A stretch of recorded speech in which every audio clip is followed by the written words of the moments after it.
Okay, so we talked about how to get money, what you need to do in order to get money. Number one, you need to find the right schools, and then the questions that you need to ask the schools. One, what is the average financial aid package? Do you have merit based? Do you give out merit based financial aid awards? And how much is a typical merit based award? And what percentage of the student body receives those merit awards? And the typical GPA, SAT score, what are you really looking for to give out those merit based aid awards? So you have to ask that question. We do have software where we calculate based on averages what the schools are giving out, but in order for you to do this on your own, you do need to call the schools or get the U.S. News and World Reports, the annual ranking, and it'll show you what the schools are doing.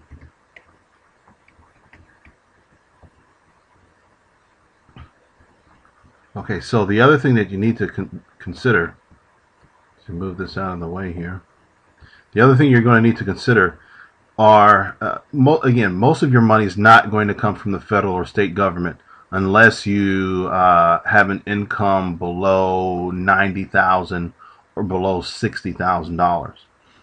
If your income is above, $80,000 or $90,000, most of your money is going to come from the college and the college itself.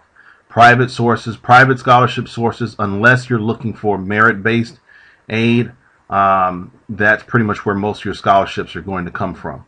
Okay, either merit-based aid, the college themselves, the private money, you'll probably get $2,500 or $5,000 max. And when you're looking at college costs of $20,000 or $30,000, $40,000 or $50,000, that's really not a lot of money. So I wouldn't really spend too much time looking at private sources. I'd go directly to the schools. And the schools, ask them specifically which merit-based scholarships do you have available, and what are the requirements, and what are the deadlines? How do we apply? You definitely have to do that.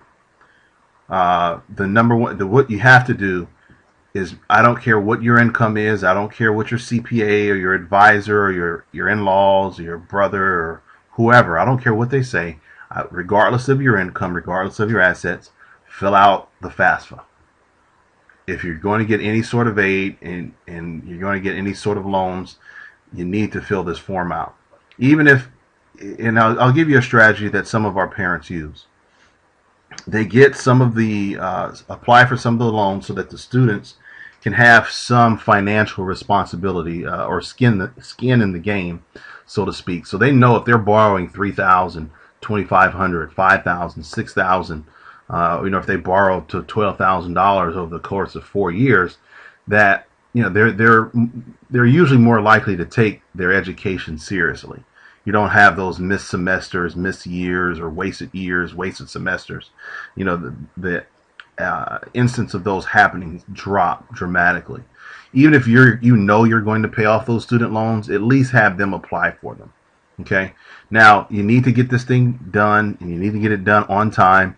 Don't fill out more. Don't put more than 10 schools on the FAFSA if you do this electronically, because what's going to happen is one of the schools, it could be your number one school, could be your number two, could be your backup school, may not receive your aid application in time, and then you could miss out on a financial aid award.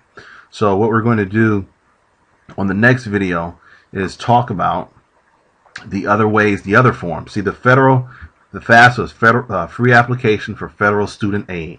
Now, it's a little simpler than it used to be, but a lot going with errors and inconsistencies because people aren't filling them out correctly. The other form is the profile. So we're going to talk about that form in the next video.